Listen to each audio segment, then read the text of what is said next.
the fuck Paranormal Chat with the Naked Bigfoot. I am your host, Mike the Naked Bigfoot. Again, welcome everybody tonight's show. Um, Before we get started, I'm going to do my disclaimer a little differently tonight.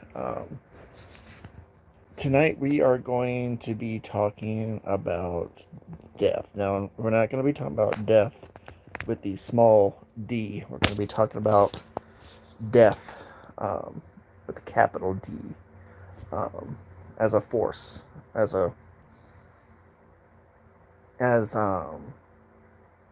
not a state of being, but a state of existence. I just wanted to put that out there first, let everybody know. There will be people tonight who will not, or who watch this show in the future, who will not be comfortable with this subject whatsoever. I do ask that you give it a chance. Watch it on your own time. Watch it to the point where you feel comfortable with it. Okay, it's probably going to be one of the 5 heaviest subjects you'll ever hear me talking about is death. There will be some personal stories woven in. They will shock people. They may not shock some people, but just give by the heads up. I want to do that warning first before I start with the rest of the the rest of the warnings. Alrighty. This show was meant to, as all my shows are meant to be informative and entertaining. They are not meant to change your mind. They're not meant to influence you. They're not meant to destroy your foundation of what reality is. If you happen to leave from one of my chats, from one of my shows, with the need to go out and explore this beautiful paranormal world that we live in, I do ask that you all do so safely and sanely. Take risks where you can take the risks that will safe risks. Okay. If you watch some of my shows, you'll understand when I say that. I've done a lot of dumb shit that resulted in some fascinating things that I learned, but also terrified me and put my spirit, my soul, and my body in danger at times. But that was me being young and stupid. Strongly advise against it. Also tonight, I will probably not be dropping the F-bomb as much as I normally do, but for those who are offended by foul language, occasionally I will drop the F-bomb, amongst other naughty words. So if you have any small children in the room, please ask them to leave the room, if you do not wish for them to hear it or be exposed to it. If you do not like that sort of language, this may not be the chat for you. Also, we do play a drinking game on my show. Every time you hear me say, that's a story for another day, or that's a story for another time, I really need to fucking put that on a hat and start merchandising it. I'd make a fucking fortune off of that. Every time you heard me say those 2 phrases, please take a sip of your adult beverage of choice. If you do not imbibe adult beverages, please take a sip of your beverage, non-alcoholic beverage of choice. And as always, do not drink and drive. Especially by the end of this episode, or any of my episodes, you may be snookered beyond belief. Do not drink and drive. Have somebody drive you home. Take an Uber, take a taxi, take a bus, but do not drive yourself and put yourself and other people in danger. And with that, on with the show.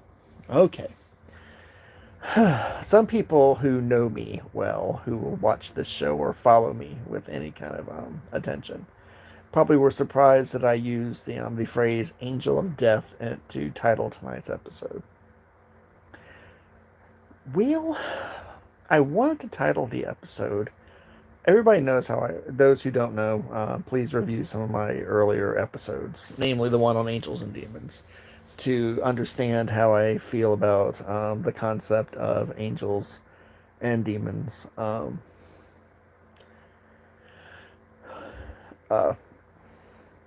so, I will not be discussing angels and demons tonight. I will be not discussing an actual angel of death tonight. You were surprised tonight, Chris. What were you surprised with?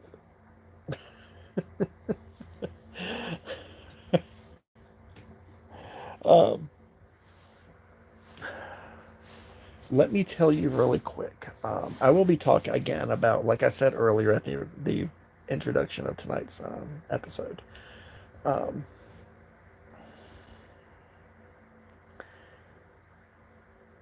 for those who live their life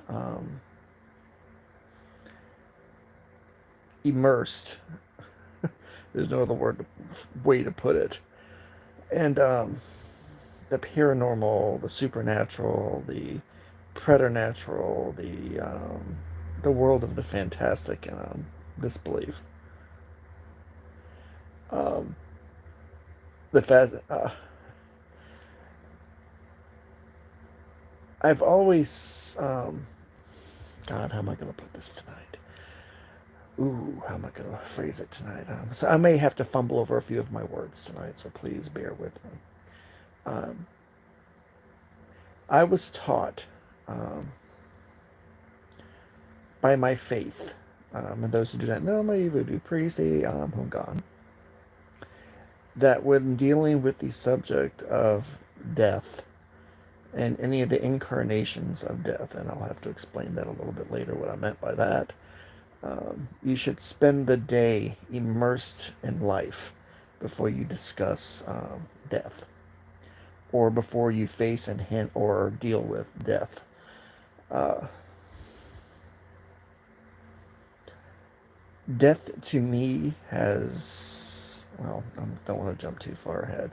So today I spent well, which is probably why people probably wonder why I spent little time on social media today.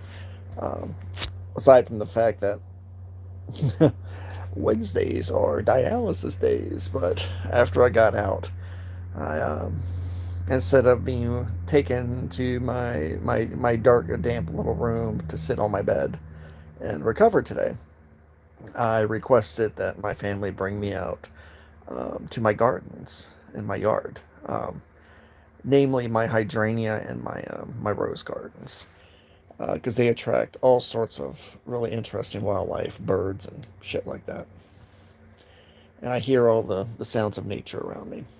So I spent a good part of the day sitting out um, in the life around me, in nature around me, to prepare for tonight's episode when talking about death. Um, I was also taught that when you name something, especially when you're talking about one of the fundamental forces that make up our universe, make up our world, uh, when you use its name, you can attract its attention. And by robing yourself in life, um, it helps keep death from being able to find you easily by when you talk about it. So I hope that made some amount of sense to you guys. Okay, let's talk about a quick and concise history of death. Hey, I'm alive and kicking right now. Thanks for asking. Quick brief history of the concept of death. All cultures and religions have some aspect of have some deity or spirit of death in their pantheon. Christianity has the angel of death that is used by God to acts as both a merciful, a state that provides a state of mercy to its worshippers and the mortals, and the angel of death was also used to punish people that wronged um, God in some way. And that's true in most all religions and cultures, that death always had two faces. Death could be merciful, um, or death could be punishing. I have never found in my travels and in my readings and in the conversations I've had with people um, any other aspect of death except for those two. Either as a state of mercy or as a state of punishment. Again, this is dates back to ancient cultures, ancient times, so on and so forth. Concept of the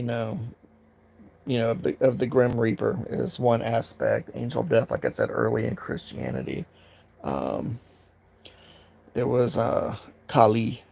She was the Black Earth Mother. She could bring life or she could take life. She was an aspect of death. She could be merciful and take you easily, or she could be vengeful and destroy you painfully. Again, there are, like I said, in nearly all cultures and faiths, death itself is always of two faces. It's and death is always associated um, with wintertime as well, because death is released and this is true with a lot of beliefs, both in European beliefs, Slavic beliefs, and a lot of Asian beliefs as well, that when winter comes is the time that death is able to walk the world. So the natural world sleeps while death walks the land, waiting for spring, for death itself to sleep and to stop walking the land. When spring comes, death goes to rest, and life can wake up and begin again. I know, that's a big concept, isn't it? um, but I'm talking about, when I talk about, other faiths and other cultures, like, say, the angel of death in Christianity, or, the aspect of death that's in, that can be found, the aspects of death that can be found in all, like I said, all other cultures. And notice I'm using the word aspect, and I use the word incarnation. Um,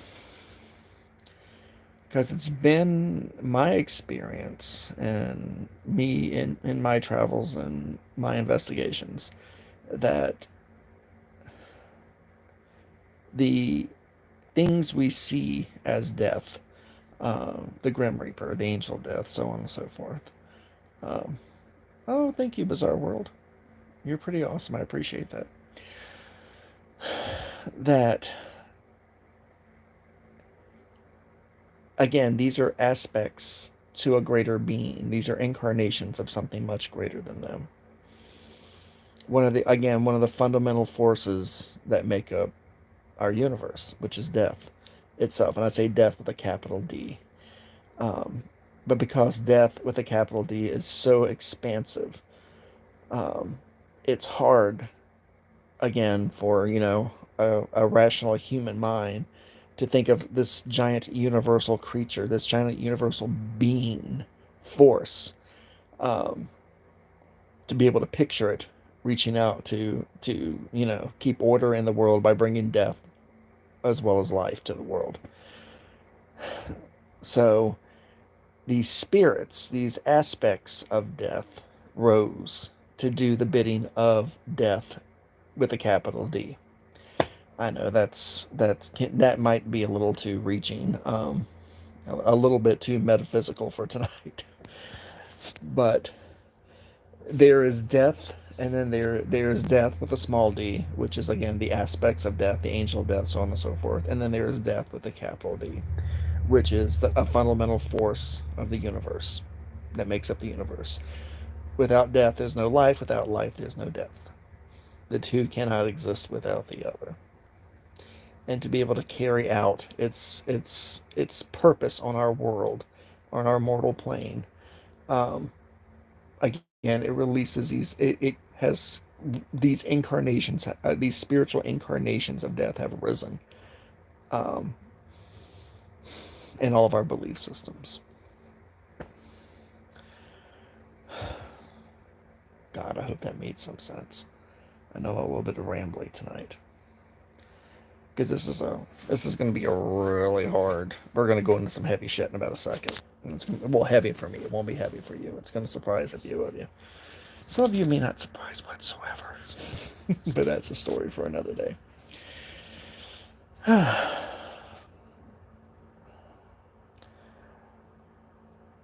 Let me just explain how I feel about death for a moment. I was brought up not to fear death by my family, by my great granny and my granny. Um, they made sure I understood death was a part of the business of life. Because life is a business, not the business of life. Um, and I had to understand that if I feared it, then I would not have a good death. If you fear death, if you fear that void, if you fear that ending of existence, of living existence, the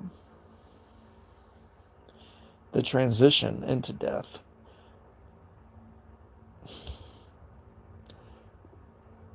will be so scarring to your spirit that you may never find peace in the next world because of it. It was best to make friends with death and to understand that death was as much as your companion as life was. That life be your mother and death be your father, if that makes sense. That's how it explained to me. It took me a long time to understand that concept. I had a similar concept. I had it similarly explained to me when I was training to be a Hungan with Papa Thomas. When he was explaining, he's the one that helped me start to make sense of death with a capital D. Death as this all-encompassing entity with a capital D. And he told me that I would be dealing with an aspect of death if I chose to deal with it. That being Baron Samedi. Baron Samedi is an aspect of death in our faith. He is not death with a capital D, he's death with a small d. It is our belief that when you do not truly die and find peace in the next world, you do not die in the living world, and you do not find peace in the afterlife until Samadhi digs your grave. That's one of the reasons why he rides a horse and always has a shovel across his back. He's always keeping an eye on us to see if we've earned the peace of death. If he does not feel like we've earned it or it is our time, he will not dig the grave. Instead, he will send you a sign that this is not your time. Now, he may dig your grave and you may die, but if he feels that you did not die well or you did not live a good life, one of the punishments that he can give you is to the grave that he dug for you in the afterlife, that he will bury you in that grave while you're wide awake, and you will never find peace. Your spirit will always be awake and trapped deep within the earth. I know that's a little grim, a little somber, but he helped me understand that. And Papa Thomas said that this is the will of death, with a capital D, when dealing with our people, the practitioner, the followers of the voodoo faith, of the faithful. That this is how death is handled by us and seen by us. Um, Alrighty,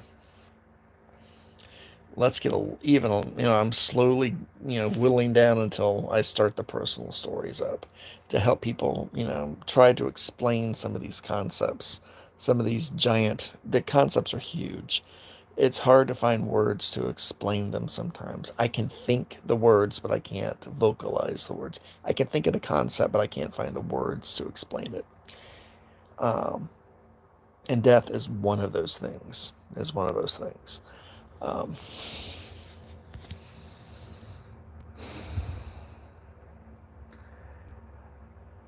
Growing up in the Appalachian Mountains, like I did, um, death was a constant. Was constant for us. They were whole families would get sick and would die from various illnesses. Um, the infant mortality rate was incredibly high. Always have lots of children die. Um, but it became so commonplace that very few tears were ever shed, um, when we heard that somebody died or if somebody in your family died. Very few tears were shed because we were used to it. We were expecting it. It was gonna happen. Um, and this is true with a lot of mountain folk.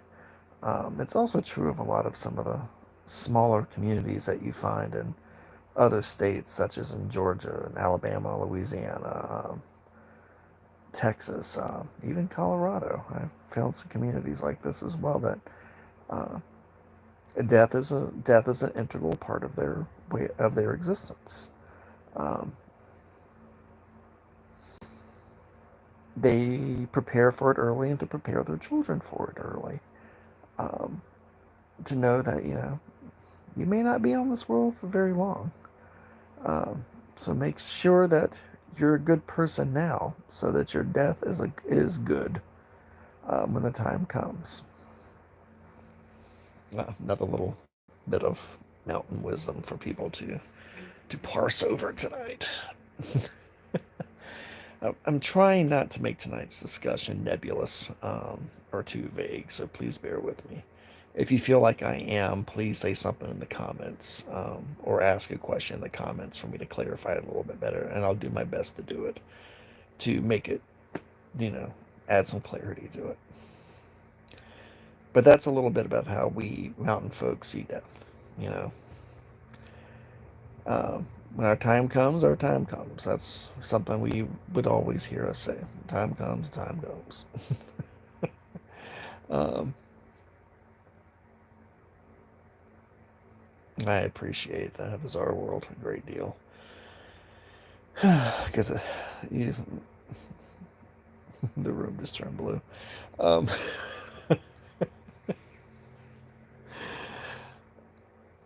Alrighty.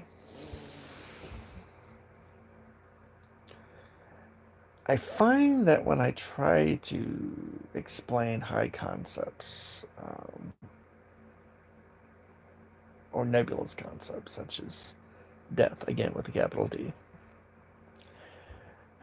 that it's best that to explain them, from personal experiences.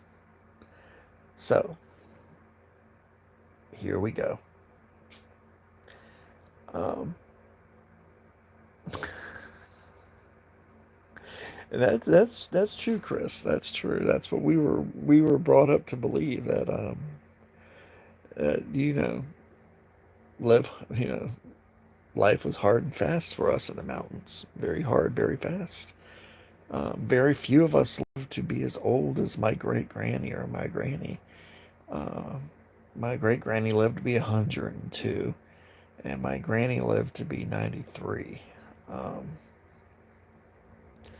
that was nearly unheard of um, in the mountains, which also gave tales and legends about about them being. I mean, these were the local witch women of our community, so a lot of people saw their long their them living as long as they did was because of the the things that they practiced and the things they believed in helped keep them alive longer. I'll have to tell that story one day to everybody. I have to explain, my great granny voodoo. I'll have to do a show on that, but that's a story for another day. Okay. To be able to explain death properly, again, to explain it again better, let me tell you some of my experiences I had with, and still have with death. Um,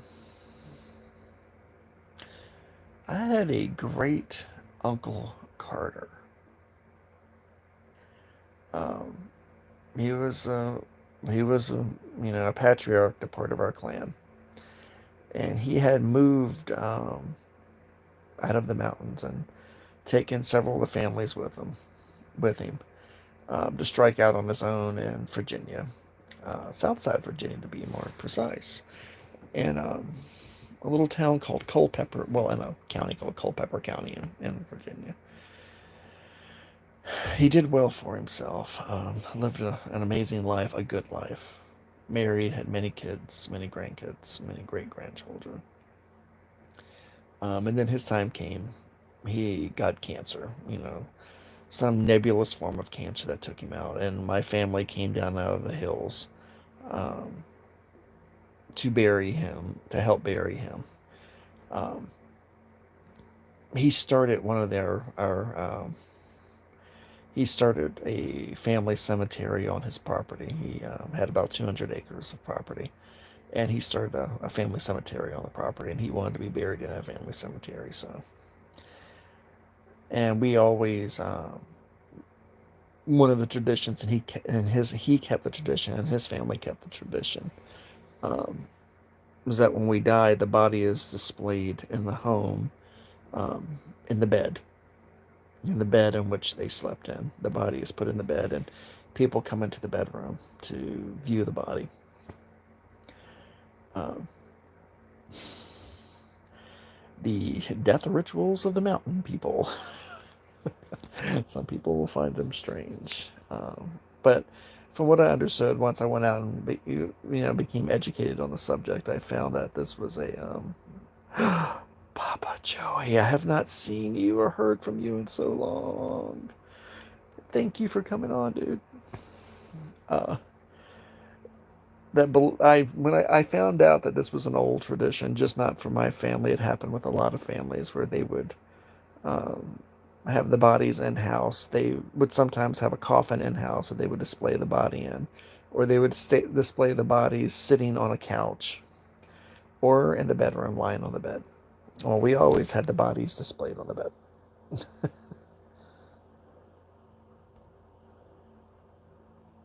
Yep. Um, so when we went there, and then the procession would, they would bring in, everybody would leave the house and they would bring in the casket and take his body and put it in the casket. Then the casket would be taken out of the house. And then the casket would be brought across the fields, multiple fields, until they reached the burial site on the property. And the family would follow the procession across the fields.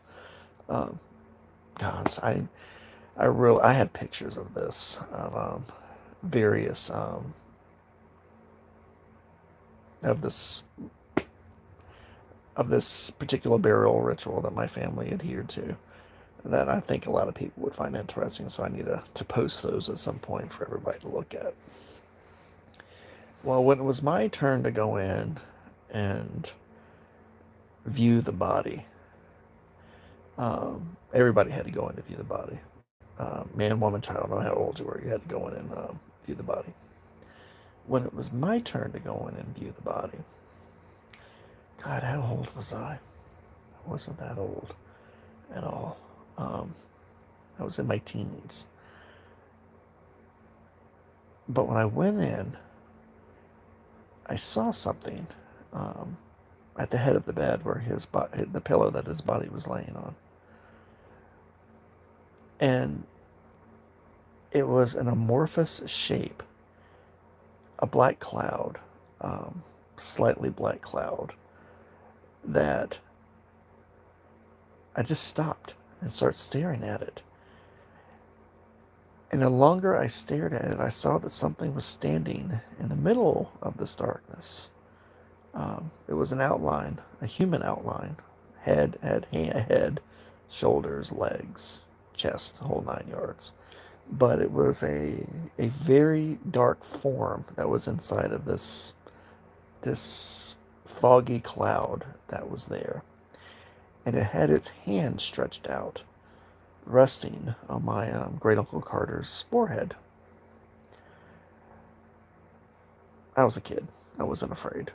You know, I was curious more than anything else. I'd seen stranger shit on the mountainside, trust me. That's what I was thinking. Kids always rationalize shit. I've seen stranger shit in the past. So I approached it. I got closer and closer to it. I was about 2 feet away from it, and I was reaching out to touch it. And that's when it was looking down at the body of my great uncle Carter, and it turned its head. It kept its hand on his head, on his forehead, but it turned its head and looked down at me. And I took a step back. I felt my eyes get huge, and I took a step back because it saw me. I could tell that it saw me. And I looked over at my Uncle Carter, and his eyes were open. His eyes were closed. One of the things our family did, they would always have the eyes sewn shut on a body. That's a mountain thing. That was another burial tradition in our family. The eyelids would be sewn shut.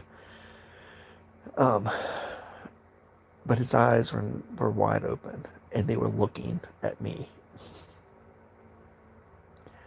And I felt my grandma Daisy.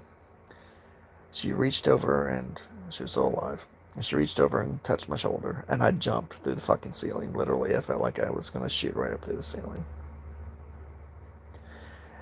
And she leaned down, and I was shaking, and whimpering.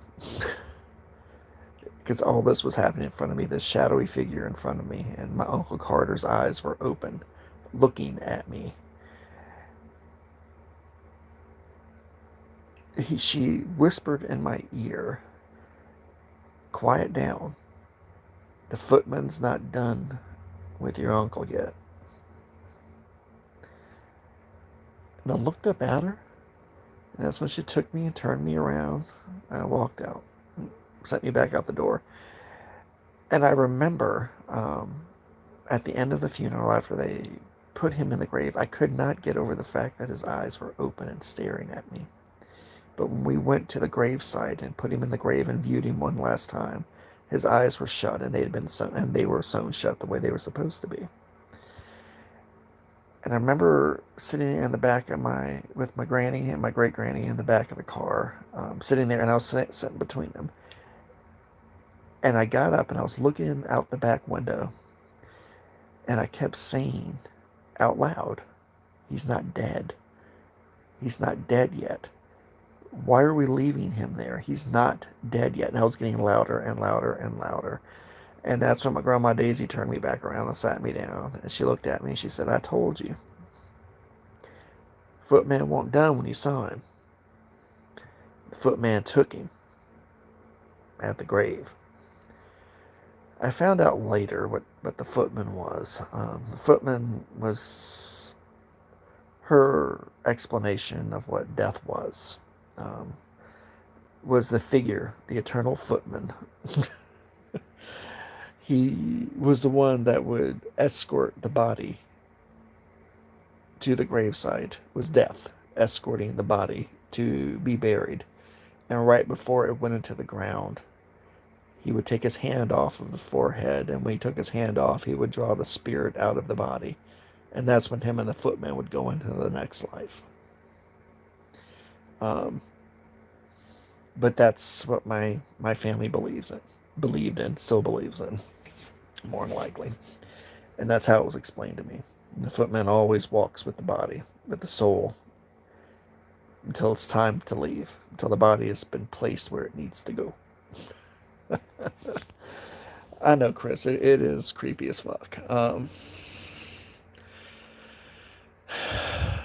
But that is life.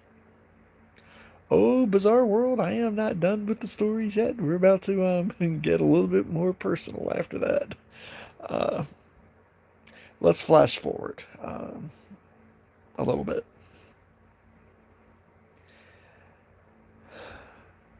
Real quick. What I'm about to talk about, I just want to give some historical context to really quick.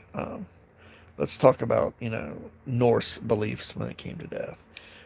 Let's talk about the Valkyrie.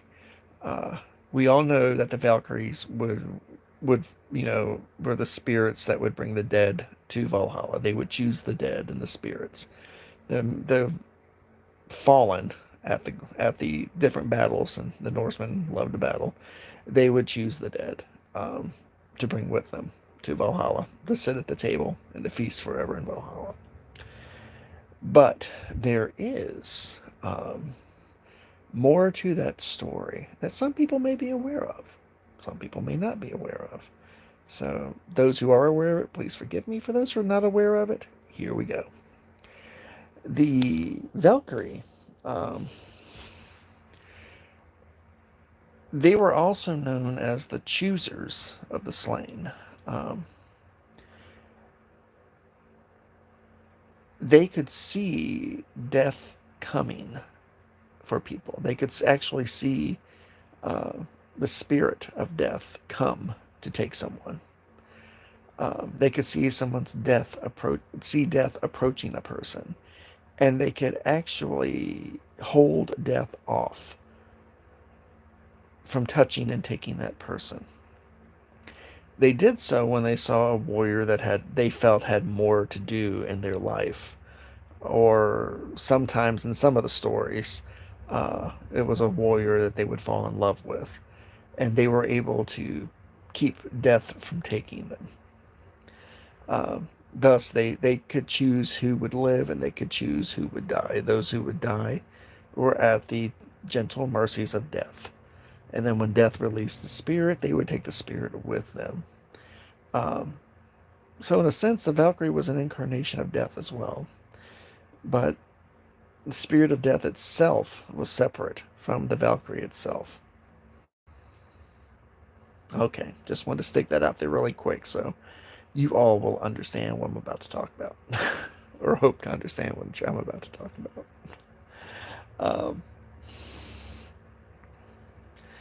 I have had more brushes, and I'm being literal now. And this is where it's going to get personal, so you all have to bear with me. I might have to stop for a second as I'm talking about it. You've all heard me talk about paranormal PTSD. When I'm talking about death, paranormal PTSD kicks in hard.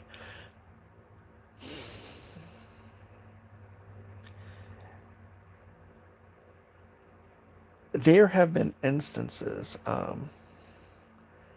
and I did when I was growing up, when I got, in high school, a normal high school, not a mountain high school. I would have bouts. Some of you may know this. I've told these stories before. I've had bouts with, and everybody's had them, with depression. And I did try to kill myself on several occasions. I did try to end my life on several occasions. And on one such occasion, And people have heard my football field story before, from previous shows, especially when I'm talking about my little spirit guide, my little eyeless girl who's been with me my entire life, my little spirit girl. It's been with me and she's not really a girl. It only appears as a girl. That's a story for another day, or you may look at some of my past episodes to get more details about that. Um,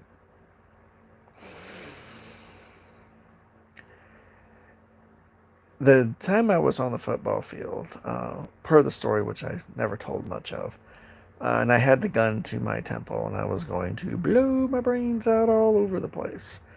Um, I remember the world around, everything got really, really dark around me. I'm not talking about somebody turned off the lights kind of dark. I'm talking about the shadows around me got longer. It was getting darker around me. And I could feel something's fingers. I could feel two hands, fingers, cold fingers. Uh, one hand over my heart and one pressed against my chest, and the other one on the hand of the gun that I had up to my head. Um, but my little spirit girl intervened, and long story short, kept me from killing myself. Um, and I felt when she intervened, those hands that were on me withdrew very quickly off of me. And I believe those were the proverbial hands of death at the time. That death was there to usher me along. That by circumstance and probably by fate, my little spirit girl kept that from happening. In a sense, she was able to hold death off for me that time. Another instance, it happened again. Um, well, she didn't believe it was my time. Um,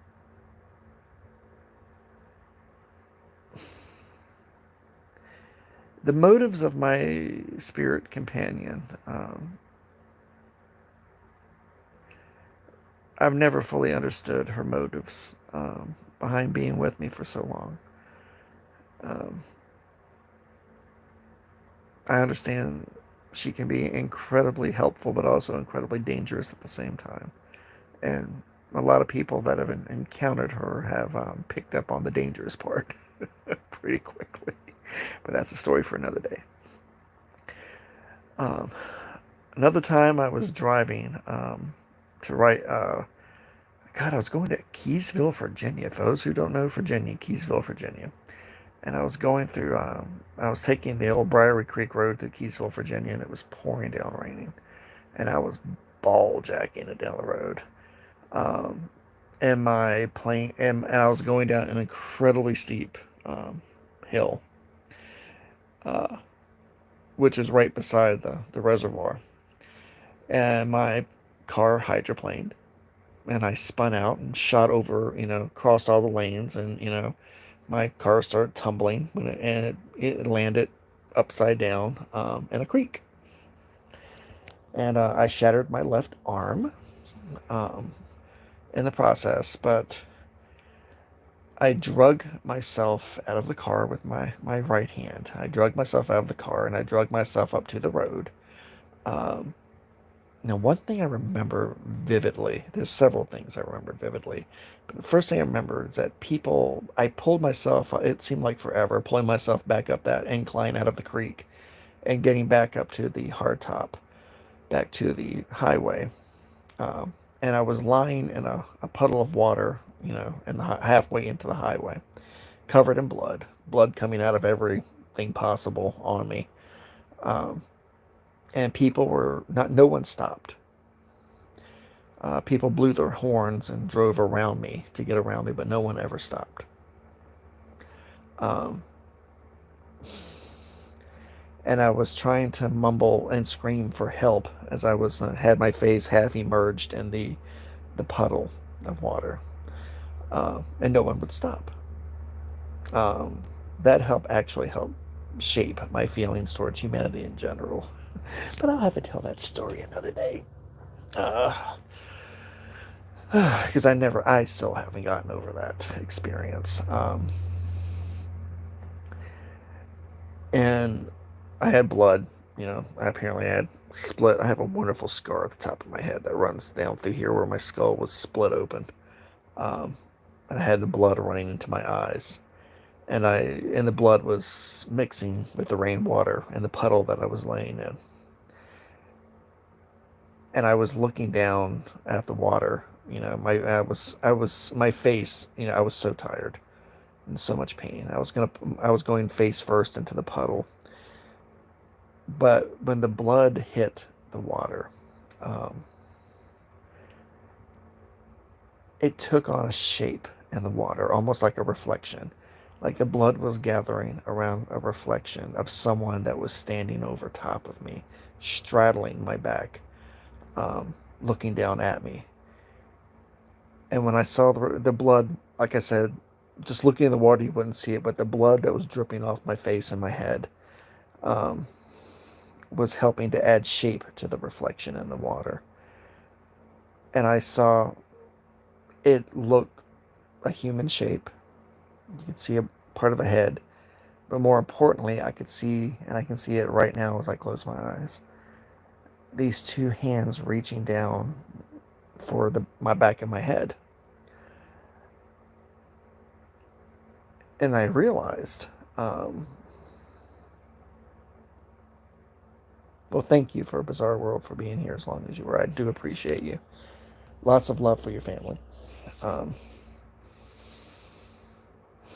Because I was getting tired. I was dying. I was probably dying. I was lost a lot of blood. I was probably dying. And as my life drained, this specter was reaching down to release my soul. And right before my nose hit the puddle and my face went all the way into the water, this guy in a van, he had stopped. He had stopped in the middle of the road and made the traffic go around him, and he pulled me out of the puddle. I call it a puddle, but it was fucking huge. The little giant puddle that I was in was very deep too. He pulled me out.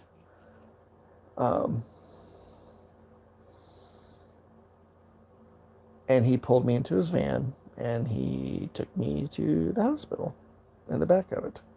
Um,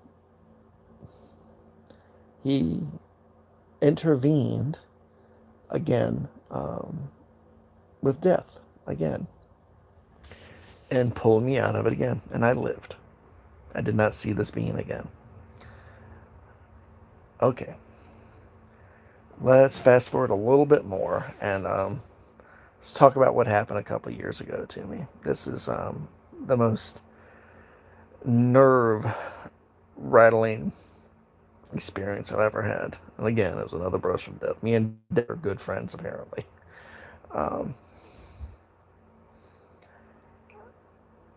I had several of my organs, which I wasn't aware of, that were beginning to, they were becoming necrotic. And I was going septic internally. My gallbladder, one of my kidneys, part of my liver. And unbeknownst to me, this was going on. I was sick for a while. I just thought I'd caught something at the time. I didn't know what it was. So, of course, being the headstrong, stubborn asshole that I am, I just ignored it and kept on going. Until I went to the bathroom. I woke up, just a raging fever. Woke up, and I went into the bathroom, and I started throwing up in the toilet, and I got back up and collapsed in the bathroom. My family found me later, in the bathroom. It was probably a couple hours later they found me in the bathroom. I was semi-responsive to them when they were trying to shake me, see what was going on. And they managed to get me to the emergency room, to haul me to the emergency room. trust me when I say that ambulances, and even police for that matter, find it very hard to get back here to my farm. If you saw the road, the long ass road that leads back here to the farm, so it's hard. So it was easier for them to bundle me up and put me in the back of the vehicle. Well, of course, the emergency room, and this was when COVID was beginning. So they had all the protocols. The family couldn't come in. This was at the beginning. The family couldn't come into my family couldn't come to the hospital with me into the emergency room with me, or come into the room they put me in. They took my temperature, which was out apparently just completely insanely high. Uh, I was apparently giving all the symptoms of having some kind of massive infection in my body, so they hooked me up to all kinds of bags of antibiotics in the bed, and I was just laying there, um, just dozing in and out of consciousness. And it was during one of the times where I thought I was going unconscious, um, that I actually died. I closed my eyes and I opened them up, and I was standing beside my body. My spirit had left my body, and my body was lying there.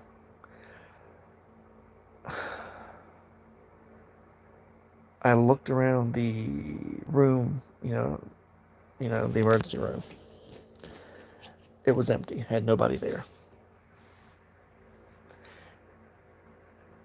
And if you saw how this hospital is set up, the individual rooms that you're in, they were like glass cubicles that where you were in, completely filled with sliding glass doors in front of it for each room that were separated. And it looked like I was standing, in perpetual twilight. Uh, the lights that were above me were not working. They were black, shedding no light. But there was some sort of light that was diffused throughout the room that I could make out shapes. And all around the glass, and the glass doors, and the glass walls, as I turned around and looked, were all of these silhouettes, these black silhouettes of people. And they had their hands pressed against the glass. I just turned around. I just felt they were all looking right at me, that they were waiting for something. And the sliding door in front of my bed opened up, and a very dark, dark figure walked into the room. Again, it was this figure that looked like human fog, black ashes, black fog, that you could see in the center of it, the shape of a humanoid shape that was in the center of it.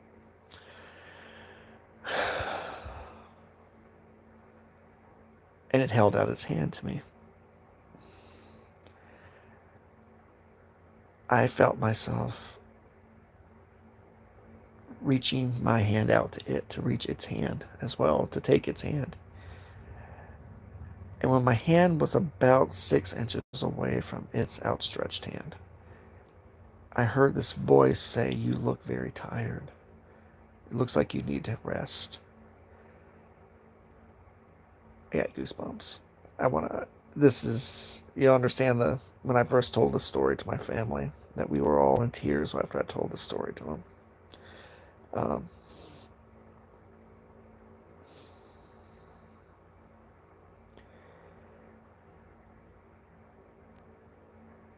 I said two things. I first asked, "Don't I know you?" And then I answered it. It didn't answer me. But then I answered its question. I said, "I'm really, really tired." And right when I was reaching up, two things happened. On my left side stood Baron Samedi, and on my right side stood my little spirit girl. And they both put their hands on my chest. and they pushed me back onto the bed and into my body. They pushed me onto my bed and the body. And that's when my eyes, my living eyes, well, snapped awake. And I was surrounded by ER technicians, 2 doctors, and a number of nurses. They had their crash cart in there. And I realized that they had brought me back to life. And at the time that they were trying to save my life, they pulled me, my Samadi, Baron Samadi, the Baron of Saturdays, the Baron of Death, um, and my little spirit girl, they pulled me away from the footman. And they pushed me back into my body. Right when they were trying to resuscitate me on the bed. And I'd been dead for a few minutes, apparently. According to when they finally started talking to me about it, they realized that once they got me through it all and I wasn't going to die that night, they told me the story.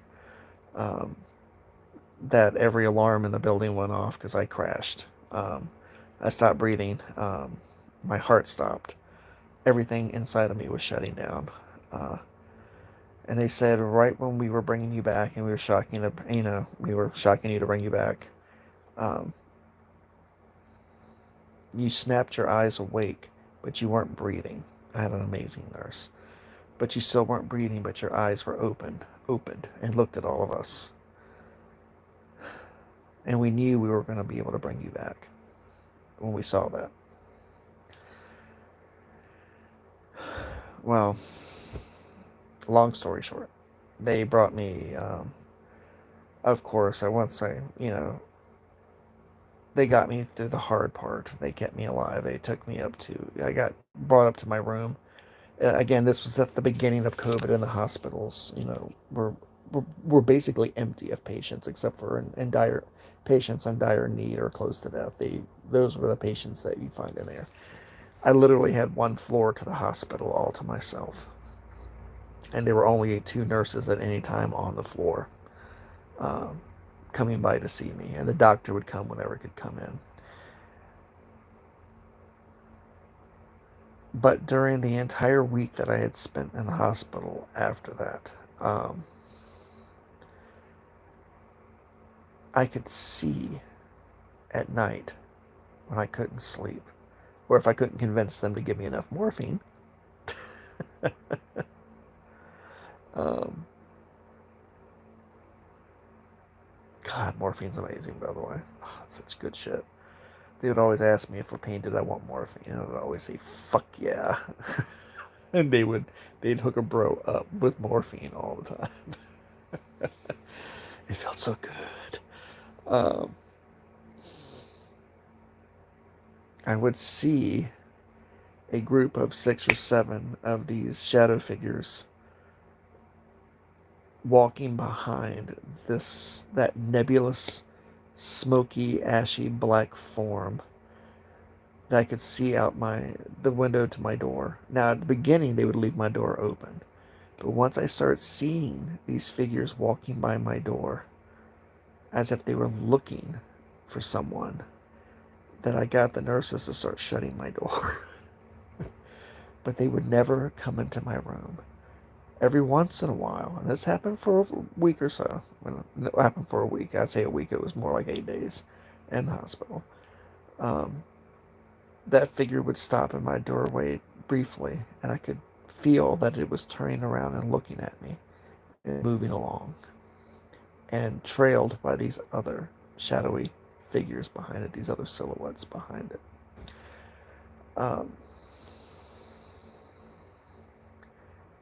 And I understood. Death was not... It felt like it was disappointed that I did not die that night. That somehow it was disappointed that it could not do what it came there to do that night. That I died in the ER. It wasn't anger whatsoever. It was just a sad, sad disappointment. And in some sense, I felt like it pitied me, that it saved me, that I was saved that night from being taken by it. That in some sense, it felt bad for me that I was still alive. I know that sounds absolutely horrible. That sounds insane and horrible. But that's the impression I got from this thing. And I know that it was death. I know. I'm talking about capital D death. I'm not talking about the angel of death. I'm not talking about, like I said, Baron Samedi made himself known that night. This was that fundamental force, that entity of, that universal entity of death that visited me that night. And in some ways, I felt honored that it would come take me personally. But I had cheated death so many times in the past that I thought maybe this is that time. It is the time, and that it's going to be there to take me personally, to help me find eternal rest personally. But it did not happen that way. Like I said, when I told this story to my family, they fell apart.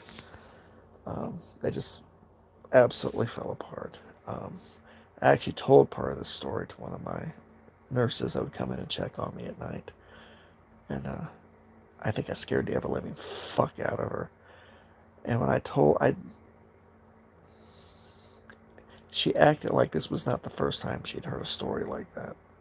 But she wouldn't admit it to me.